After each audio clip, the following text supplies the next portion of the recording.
Now it's time to lace up.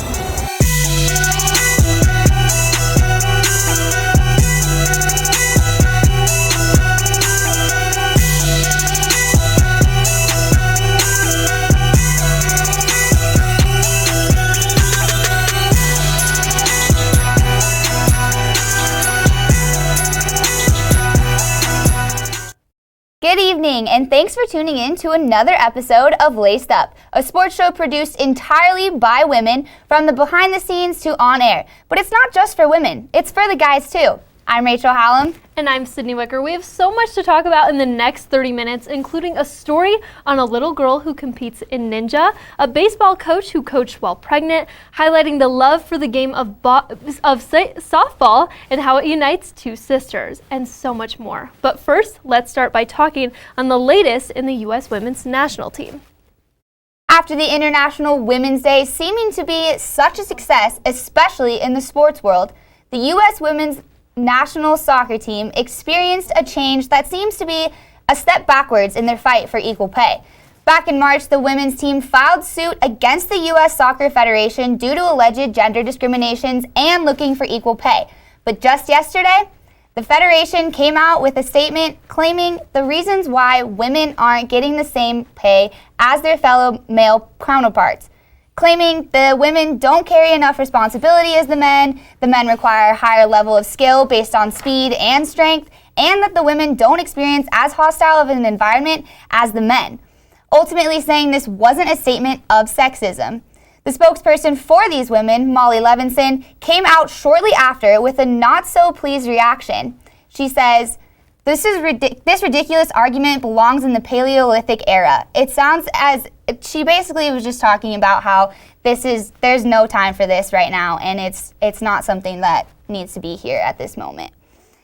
Other women, such as star players Carly Lloyd and Megan Rapinoe, have since come out about the case. Lloyd jokingly responds, "I'm not sure. Shall we play these men and fight it out, see who gets the money?" And Megan Rapinoe is just thinking about what is going to happen before May 5th. Now, clearly, these women are frustrated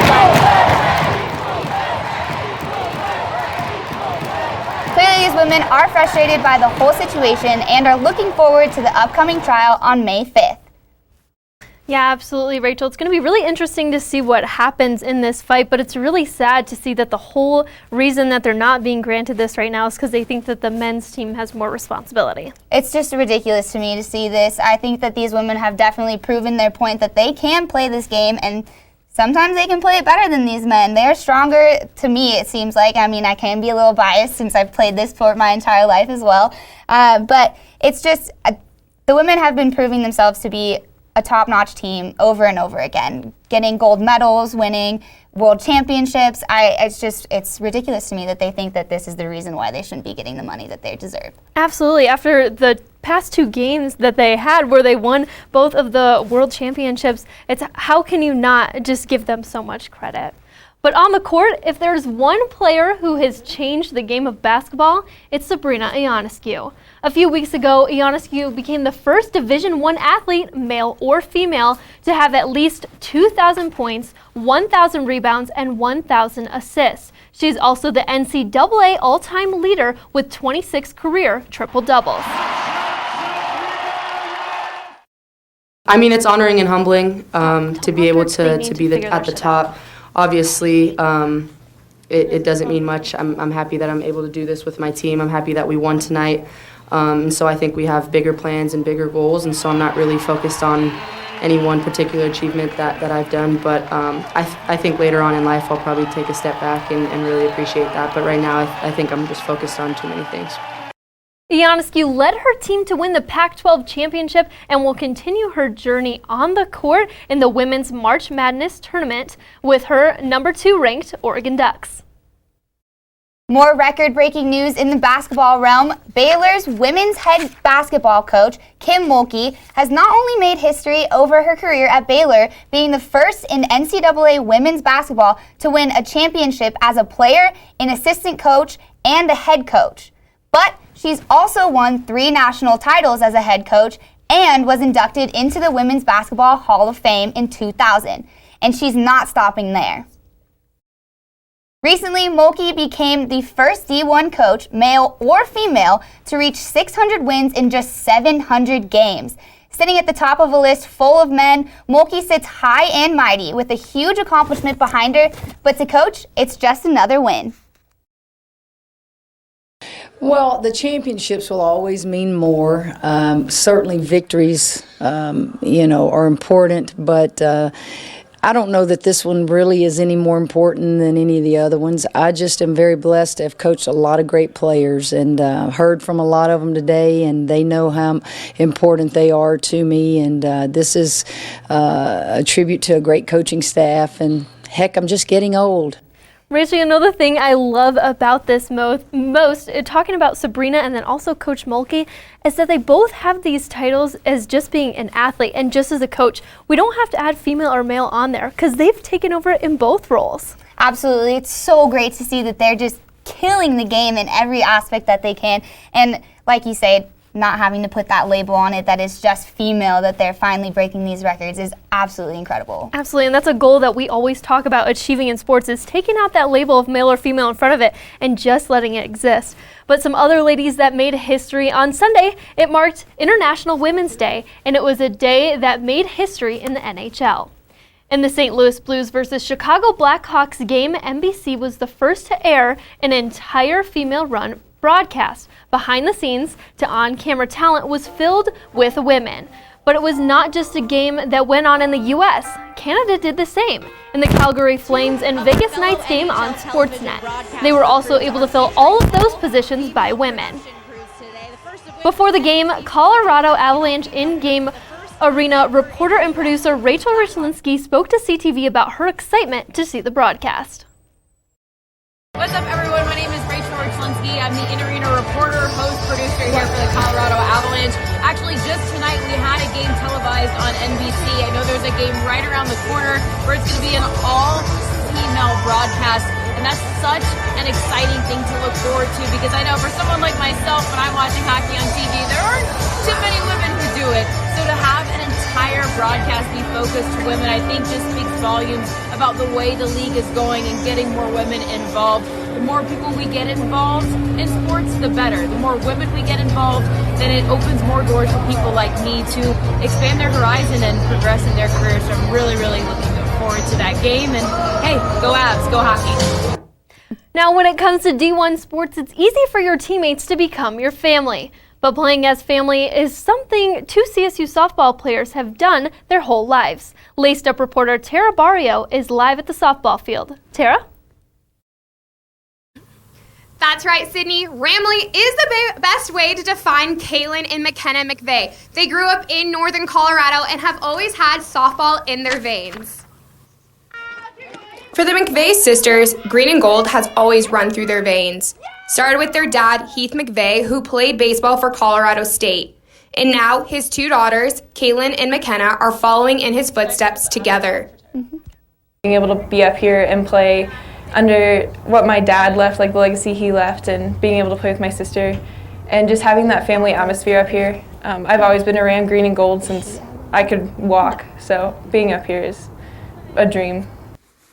According to older sister Kaylin, having her little sister with her at CSU is not only fun, but also motivating. It's fun.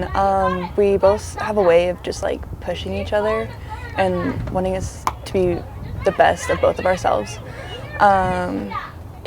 First 2 years was a little different, but now having her back, it's like an old routine, so it's nice. For freshman McKenna, having her older sister there at this level of competition is everything. Coming up here, the intensity is a lot higher, but since she was here before, I understand and saw that before I got here, and so that helped a lot. And having her support and her just behind me every chance I get helps so much, and she's kind of my comfort. So having her here helps tremendously. And you would think after this long of playing together, the two sisters would get sick of each other. But according to Coach Fisher, in her eyes, she hasn't seen it at all. I've never seen them fight, so they get along. One of the girls is giving me a look because maybe she has seen them fight, but I've never seen them argue or fight. So to me, they seem to be some of the closest sisters. Even after all these years, the McVeigh sisters' favorite part about the game is being able to share it together and watch each other grow. Seeing her grow as a player and a person, she's come so far, and I think just continuing to be able to see her to grow as a player and as a person herself, and just to see her blossom into this beautiful young woman, I think that would be my favorite part. She's my best friend, so I love playing with her. I love being with her, so I haven't gotten sick of it yet. So I remember when I got to play with my older sister in high school and how her support meant everything to me. So hearing the McVeigh sister story was really touching, and I'm very excited to see how it plays out for the next couple of years. Back to you guys. Thank you, Tara. Well, Rams, don't go anywhere just yet. After the break, we will continue to talk about breaking barriers. That's right. I sat down with former baseball coach who changed the game in more ways than just one. Stay tuned. I'm going to go over here. Thank you. So is this just you then? Hey, 3, we're going to need to get set up.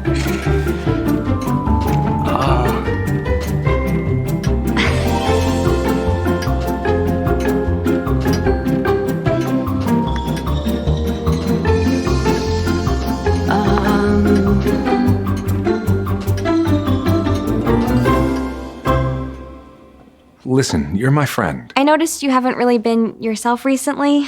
Yeah, I feel like something's up. How are you? Are you okay? Is there anything you want to talk about? I just want to know how you're feeling. And listen, even if you don't know what to say, I'm here to talk. No matter what you're going through, I just want you to know I'm here. I've got your back. When you want to talk, I'm here.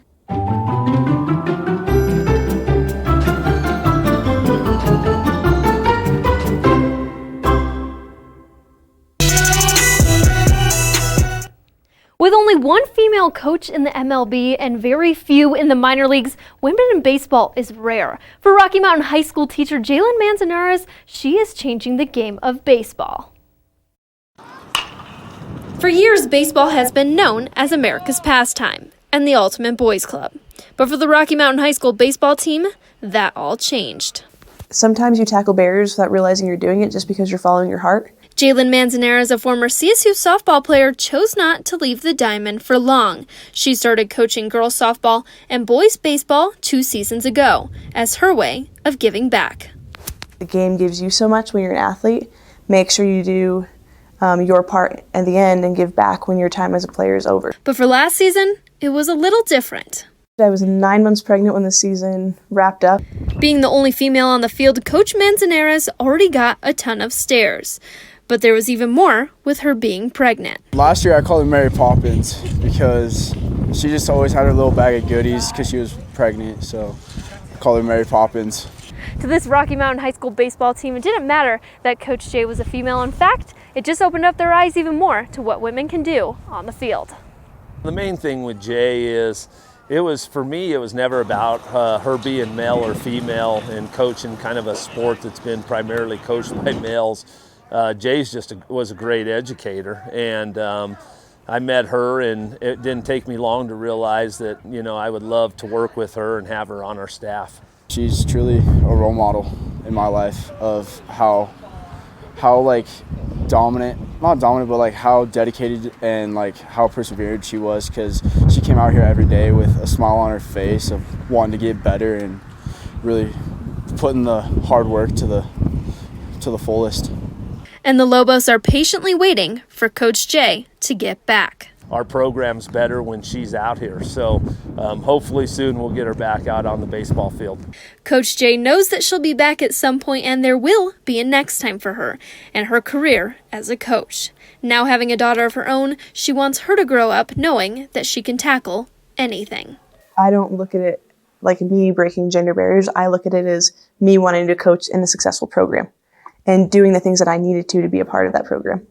It doesn't matter that they're boys or that they're girls. Like, I just want to work with kids who are going to have an impact by my presence and are going to have a love for the game, like I had a love for the game, and to continue to share that, whatever their gender. From Rocky Mountain High School, I'm Sydney Wicker, CTV 11 Laced Up. And I'm now joined by someone who had a similar journey.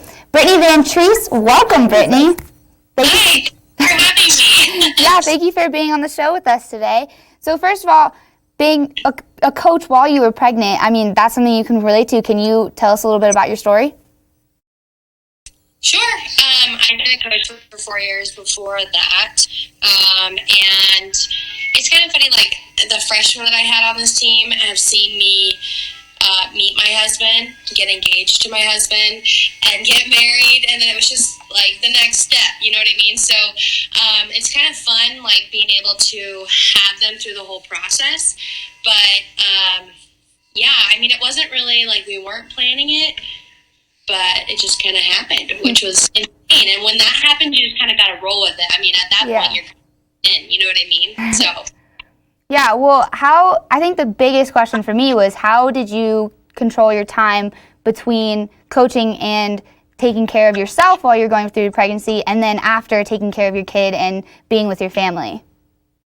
So that is a loaded question for sure.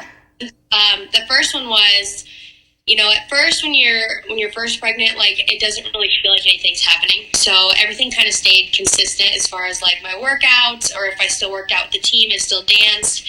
It wasn't until I started to kind of physically show and feel the fatigue of pregnancy that things got really difficult. I was also really, really sick in the first trimester. I lost about 12 pounds because I could not keep any food in my system. So that made it hard because I had no energy. And then once I was literally full term, I basically just sat on my butt and coached from the floor because I couldn't do anything.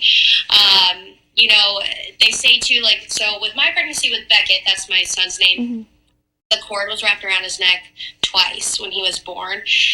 And babies sometimes tend to get themselves tangled a lot of times during the whole in utero process. But a lot of that has to do with, like, the mom's movement. So I felt kind of guilty sometimes. Like, I felt like that maybe that was my fault. Like, maybe I shouldn't have danced as long as I did in the first part of my pregnancy. But I would say while I was pregnant, really not much changed. It was once the baby was here. And a lot of the parents I had expectations that I would be back in, like, a month or so. And a lot of the parents were like, yeah, right, you know. But I was like, don't doubt me. Like, I'll be fine. There was no way in hell. Sorry, can I say that? I was so tired. No one can prepare you for the amount of exhaustion you're going to have when you have a baby.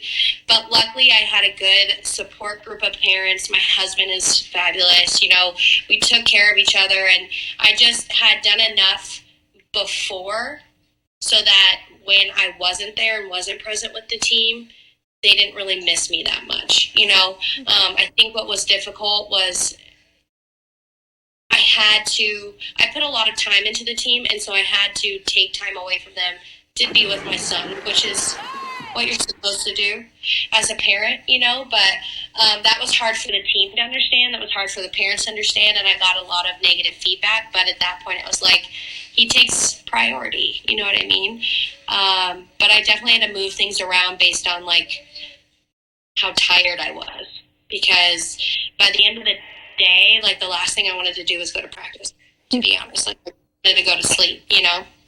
And sometimes I'd have to take him with me. I mean, there's pictures of him, like, sitting at pom practice with headphones on because we have to play our music so loud, just sleeping, you know. So you kind of just go with the flow, really. I mean, what else can you do, you know? Yeah, you talk about how your husband was really great throughout that process, and you had a lot of support from family and everything too. But when you were away from the team, did you have people that were there that you could lean on when it came to helping out with that team?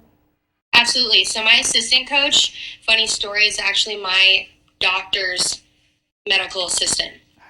So, like, she was there on, like, the front lines when Beckett was being born. So she knew that whole side of it. And then, yeah, and then, like, my seniors and my captain group, they really stepped in too, because unfortunately for her, she didn't have the dance background. Right. But she knew, like, well, what I was going through. So she brought that piece in, and then they were able to meet her halfway and get things done. But we did a lot of work getting things prepped and ready to go. Like, their state routine was finished in July, and we don't do state until December. So we had really planned ahead of schedule, so that way if I did stay longer than a month or whatever, like, it was fine.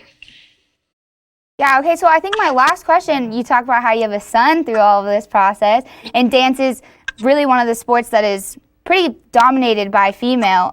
What would you say for little boys that do want to dance and want to go into something like this?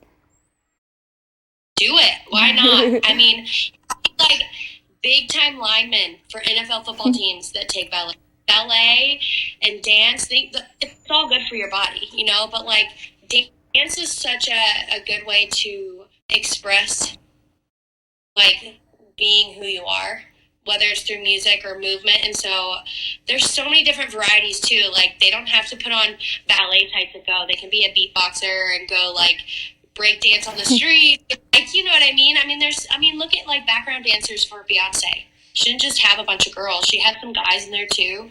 You know, there's just so many opportunities that dance can bring for both female and males alike. And I think we don't get enough credit as dancers from a lot of sports. And so I think the more men that participate, the better it is for us as dancers, because then it's like, yeah, this is a tough, as you know what, sport, but we love it just as much, you know, so.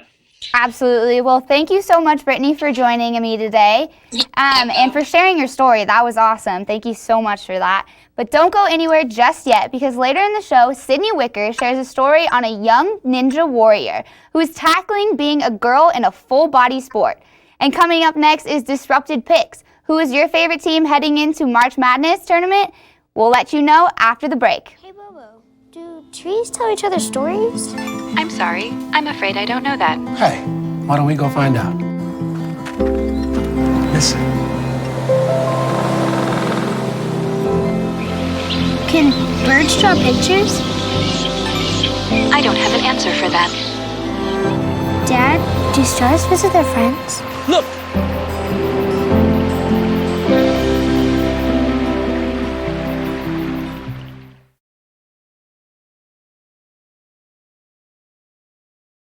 Welcome back. It's now time for Disrupted Picks. For those of you who don't know, we are discussing some of the biggest conversations in sports. And before we get started, we sent Laced Up member Angel Cooper to see what students had to say first. I think as athletes, you are like obligated to play, like you do sign a contract, especially professional athletes. And I mean, that's why they do it, and that's why they make money. And a lot of the revenue comes from fans. And, obviously, safety and health comes first for society. And so if LeBron doesn't want to do that, then it just depends. I mean, the fans are the entertainment. I mean, they can watch it from home, but it's different. So I feel like if they're playing with no fans, then it's really no point. I just think that like that's his career, so he can like decide whether he wants to play or not. But then know that it might affect his career later on. I don't think he should be forced to play. I think he should be happy to play even without all the fans in the stadium. And it's a national pandemic. Like at the end of the day, you just gotta say this is what the cards I'm dealt and go out and play with it anyways. Well, so our first question is talking about the coronavirus and with the NBA suspending games and saying that fans basically won't be able to show up to their games. So, Sydney, what do you think about this? Yeah, it's pretty intense. We saw it today that the NCAA had just announced that they're not going to have any fans in the stands, which is so sad to me because that's what the players look forward to, especially in big moments like this. And then we also saw the NBA is suspending all games right now. So a lot of big news happening around this virus. All very quick, too, within hours of each other. I mean, the Warriors already declared that they weren't going to have fans come into their games tonight, and now the NBA, like you said, is in an indefinite suspension with their games. So it's really interesting to see, and I think it's, for me, the perspective comes from being a fan. It's more of a bummer that you can't be in this game, in this arena where you're just overwhelmed by all this excitement, and now you can't experience it anymore. Absolutely, and you know, LeBron himself was talking about how he didn't want to play if there was no fans. But speaking of fans and March Madness, it's that time. So, Angel, what did the students have to say about this? The bracket for March Madness is still happening, but it's never too early to pick a favorite team. I hit the CSU Plaza to ask students who they think will go all the way. Homeboy at Texas Tech, Kyle Elwood. Now, she's going to be together, but you know. Jeez. I'm hoping to get in there and win it all. So. Not really. Sometimes I decide, but CSU didn't move forward in the tournament last week. I'm thinking Duke. I usually pick Duke. That's my pick from year to year. And so. why Duke? I just have some family who went there, so I thought I'd cheer for them. So you think they're going to take it off? I don't know, actually. Usually my picks don't end up too well, but yeah, I put my money on them. I feel like the Oregon's women Ducks will go really far in the March Madness because they are 17-1 in the conference, and overall they're 31-2. The only reason I've been keeping up with the Oregon Duck is because Sabrina Ionescu has been killing it this year. She has been one of my favorite players to watch this whole year. Now, for the men's, I would say Michigan State only because they're 14-6 and their conference is 22-9 overall. And they're a pretty exciting team to watch. What about you guys? Yeah, absolutely. Well, for me, for the women's side, I'm going to go with Oregon, too, in this case. Sabrina is just killing it, like you say. And I want to talk about her connection with Kobe. I think that that's going to be such a huge part for her. I mean, it already was when she broke that record. That was incredible. She dedicated the whole thing to him. I mean, she was at his memorial that same morning, and then she comes and does an amazing performance like that. That's just crazy for me. And for the men's, I'm actually going to go with Creighton in this one. I think they're not necessarily a sleeper, but they're on the sleeper side when it comes to where they're placed in the brackets. But they are 10-12 in their last 12. They had 10 wins in the last 12 games, and 4 of them against really good teams. And during the season, they were unranked and beat a number 8 Villanova. I think that their amazing offense is going to carry them through this bracket. Absolutely, and then looking at the women's side, like you said, I'm going to disagree with you two here, and I'm going to go with the South Carolina Gamecocks. They're ranked number 4 in the nation, and they're 26-5 throughout, but they've just been dominating teams left and right. I would love to see Oregon win it all the way, but this team is just so hot. But looking at the men's side of the bracket, Florida State is kind of my underdog here, but I feel like they could make a run. They just won the ACC tournament, and then Devin Vassell, he's averaging about 12 points per game, and he's also just been really able to come back. So when they've had close games, they've been really resilient and able to push through. So he's one of those players that I'm really kind of looking forward to see. But with March Madness coming up, it's always craziness, so we could all be wrong. That's true. Awesome. Angel, well, thank you so much for joining us. We appreciate it, but don't go anywhere just yet, because when we come back, we'll have a story on a little girl who knows everything about the sport of ninja. Don't go anywhere.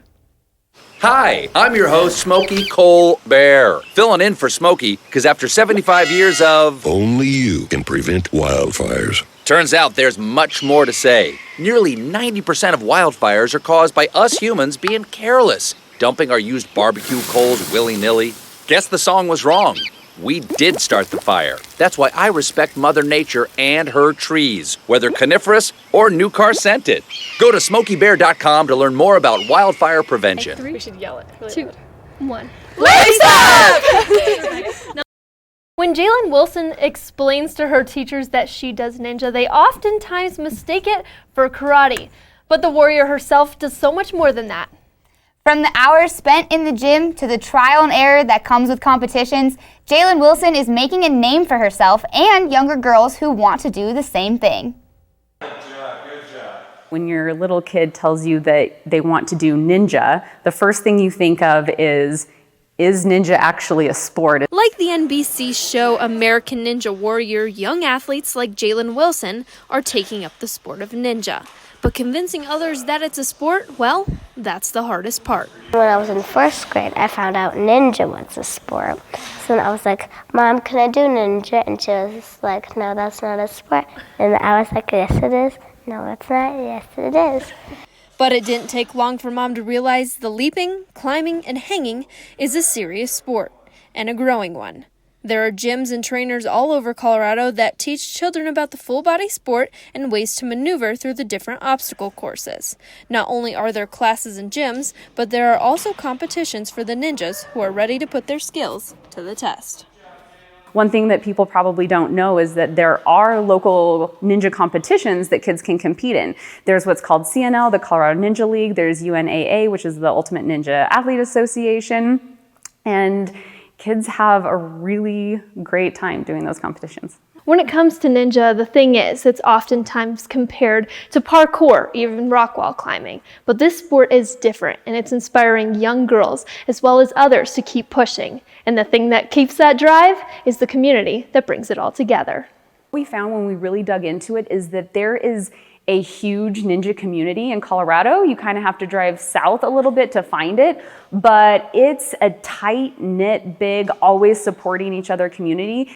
Through the community, Jalen has met ninja warriors like Ryan Stratus, the host of American Ninja Warrior Matt Iceman, and Jalen's personal idol, Taylor Green. She's the one that inspired me by doing ninja, and I dressed like her for Halloween. For Jalen, meeting Taylor and getting to talk about her journey on American Ninja Warrior Jr. is a highlight she will always remember. But Green has some advice of her own. Hey Jalen, my best advice for you as a ninja is to never get discouraged when you fall. Get back up and try again. Remember to stay humble, stay kind, and stay strong. I'm so excited to watch you grow on your ninja journey. The hard work in training the Ninja Warriors do all comes with pride. Ninja coach Corey Eicher notices the beauty that comes with their blood, sweat, and calluses. Seeing their progressions is the best part. Some kids can't make it up the rope if they're climbing up the rope, and after a few weeks or something, show them that if you keep trying it, you will get up there, and when they do, they just freak out, and that's the best part for sure. The calluses on Jalen's hands are definitely something she's extremely proud of and likes to show off. As for Jalen, whether or not people recognize ninja as a sport, she knows she found her passion and has the heart of a champion. Try our best, never give up.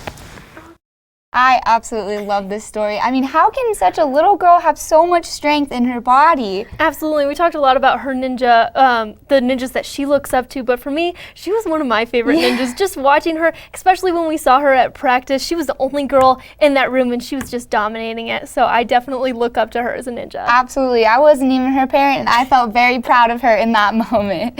Well, Rams, that is all we have time for tonight. Thank you for being a part of our show and helping us make history. And continue to break barriers. We'll be back on April 15th for our final show of the semester. And to stay updated on sports throughout the week, be sure to follow us on Twitter and Instagram at sports_CTV. Tune back in tomorrow for more news from the people you know and to see James Hall previewing the CSU versus CU baseball game. Until next time, keep changing the game and have a great night, Rams.